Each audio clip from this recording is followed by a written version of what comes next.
Hey everyone, welcome back to Everyday English, the podcast where we turn real life situations into your best English lessons. I'm Peter, and yes, I still confuse dessert with desert. Don't judge me. And I'm Sophia. Don't worry, Peter. We all make mistakes, even native speakers. That's what makes learning with real situations so powerful. You hear how people actually talk, not just textbook phrases. Exactly. In today's episode, we're diving into a super relatable conversation, a visit to the vet. Poor little Bob the dog isn't feeling great, and his owner is pretty worried. You'll hear vocabulary and expressions we use when talking to professionals, like doctors or vets, and how emotions come through in everyday conversations. Plus, a few cute "aw" moments with Bob. So grab your headphones, pay close attention, and after the episode, let us know in the comments, from 1 to 10, how much did you understand? Be honest, we won't be offended. And hey, if you haven't subscribed yet, what are you waiting for? Hit that subscribe button so you don't miss future episodes full of useful English and fun moments. Because learning English doesn't have to be boring. It can be just like chatting with friends. And sometimes slightly confused friends. Right, Sophia? Definitely, Peter.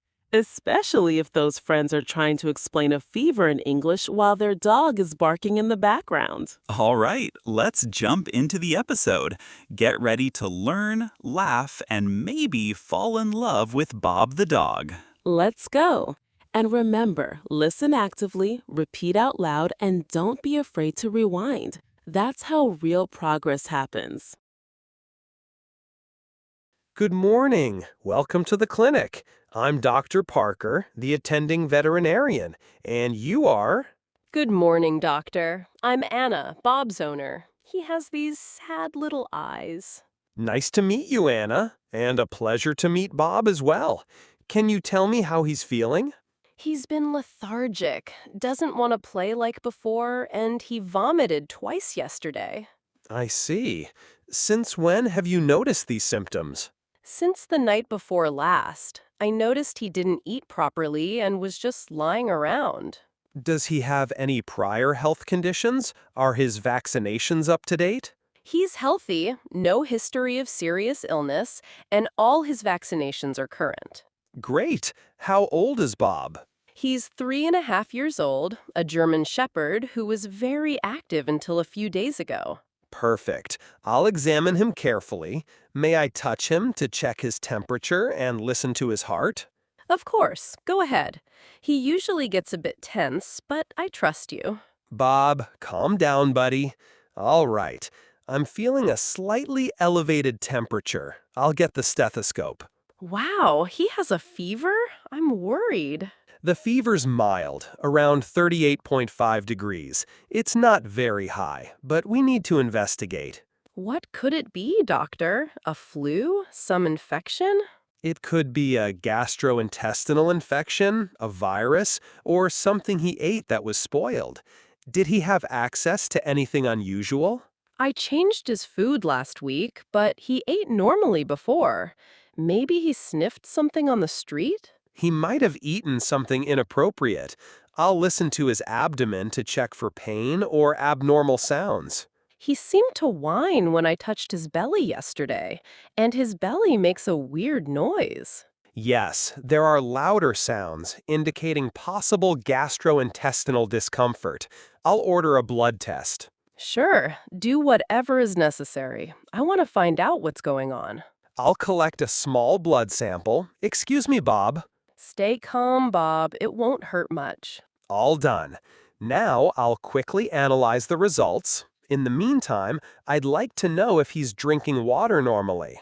He's drinking, but I think less than usual.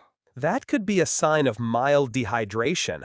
We need to offer plenty of fresh water or an appropriate oral rehydration solution.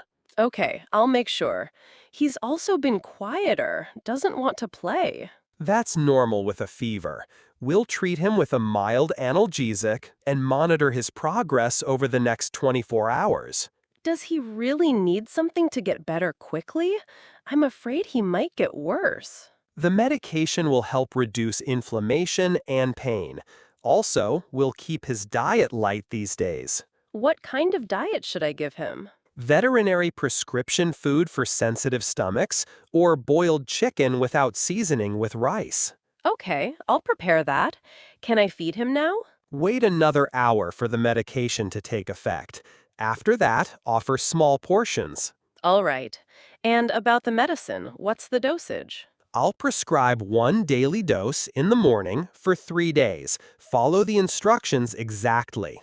Okay, I'll write it down carefully so I don't forget. Great! Now, let's weigh Bob to adjust the exact dosage. He usually weighs around 25 kilos. Let's see today.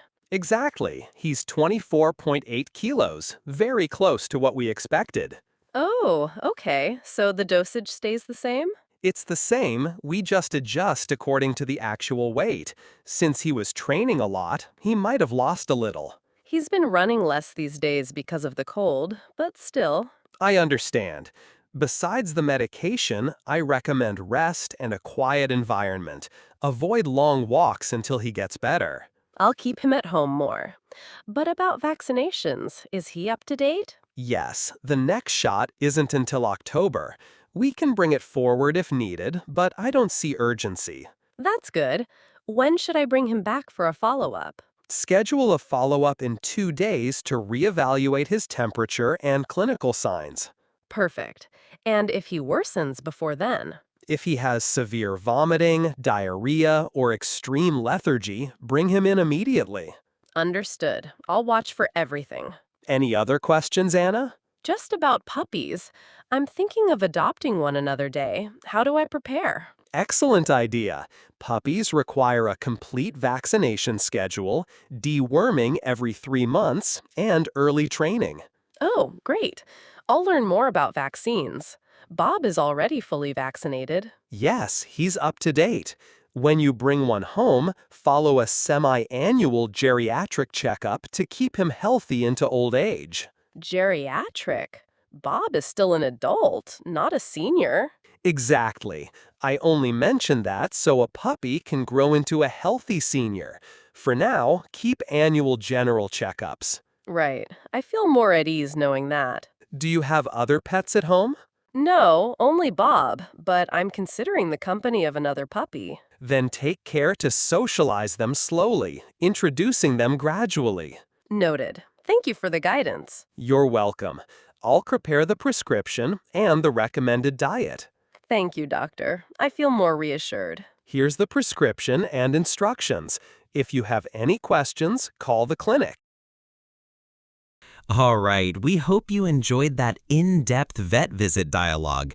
Now, let's reflect on some highlights, chat about those medical expressions, and share tips so you can truly benefit in real-life situations. Now, let's examine a few technical terms used in our dialogue, like gastrointestinal discomfort, which essentially refers to stomach upset or digestive issues, helping you identify and understand practical medical vocabulary in everyday conversations. Another term was analgesic, which means a medication designed to relieve pain.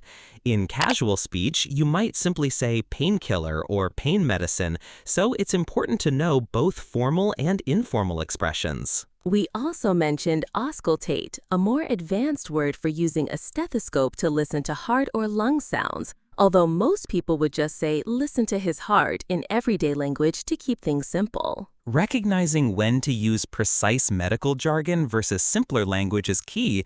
For example, instead of saying check his vitals, you can say check his temperature and heartbeat to sound more conversational and clear. We talked about gastrointestinal infection, but you could just say he has an upset stomach or he ate something bad, which shows how you can simplify complex phrases for smoother, more natural conversation. When learning English from real-life situations, pay attention to how native speakers blend both simple and slightly technical phrases, allowing you to sound more confident and authentic in professional and casual contexts. Tip number 1. Listen actively and repeatedly to parts of the dialogue. Shadow what we say by pausing and imitating the pronunciation, tone, and rhythm, which helps you internalize correct speech patterns. Tip number 2, write down any new expressions and review them later. Keep a vocabulary notebook or use a language app so you can regularly revisit technical terms and everyday phrases alike. Tip number 3, practice using phrases in context. For instance, if you have a pet, describe your own pet's health or a hypothetical vet visit in English to solidify your understanding. Tip number 4, role-play scenarios with a partner, such as going to the doctor, ordering coffee, or asking for directions to build confidence and fluency through realistic practice sessions. Tip number 5, embrace mistakes as part of the process. Every error helps you learn. Even native speakers like Peter sometimes mix up words, so don't let a few slip-ups discourage you. If you want extra practice, be sure to check out our English Conversation Guide, which includes over 100 real-life dialogues with integrated audio, so you can listen, repeat, and review anytime you like. This guide has already helped thousands of students because it offers ready-to-use scenarios for everyday situations, from restaurants, travel, to healthcare, and interviews, making learning practical and enjoyable. Inside the guide, you'll find dialogues for going to the gym, shopping, and even business meetings, each accompanied by detailed notes so you can understand every phrase and gradually expand your vocabulary. And don't worry if you're a beginner. Each dialogue comes with helpful explanations and pronunciation tips, guiding you step by step so you feel comfortable using new expressions in real conversations. If you're enjoying this podcast and want more structured practice, grab your copy of the guide using the link in the description. It's designed to accelerate your progress and boost your confidence. We constantly update the audio recordings so you'll hear authentic accents and intonation, just like on this show, helping you acclimate your ear to different native speakers over time. Consistency is crucial. Commit to just 10 or 15 minutes a day with our dialogues, and within a few weeks, you'll notice improvements that make you eager to keep learning. Before we wrap up, please remember to subscribe to Everyday English on your favorite podcast platform so you won't miss any future episodes packed with practical tips and real dialogues. Subscribing supports our mission, allowing us to create more high-quality content free of charge, and we truly appreciate every listener who chooses to join our community and learn together. If you found today's episode useful, give us a rating or leave a review and let your friends know. Sharing is caring, and it helps more people discover these lessons to improve their English. Got questions or feedback? Drop us a comment below. We read every message and love hearing how you're applying these lessons in your daily life, whether at work, school, or travel. Sometimes we feature listener stories about how they used our dialogues in real situations around the world. You could be our next success story, so don't hesitate to share your experience. All right, that's all for today's final considerations. We trust you feel more comfortable with medical terms and everyday expressions and are ready to put them into practice when the need arises. Join us next time when we dive into a restaurant scenario. Ordering dishes, discussing dietary restrictions, and even debating the tip etiquette. You'll learn phrases that make dining out in English a breeze. Sophia, before we say goodbye, do you have any final words for our amazing listeners who are on this language learning journey with us? Definitely. Keep a positive attitude and remind yourself that learning a new language takes time, patience, and a good sense of humor. So enjoy every step, including the funny mistakes. Absolutely. If you ever feel stuck, revisit older episodes and the guide. Repetition is key, and hearing phrases multiple times will anchor them in your memory far more effectively than cramming grammar. Another tip, record yourself speaking and compare your pronunciation to the audio in our guide or this podcast. You'll quickly identify areas to improve and gain confidence in your accent.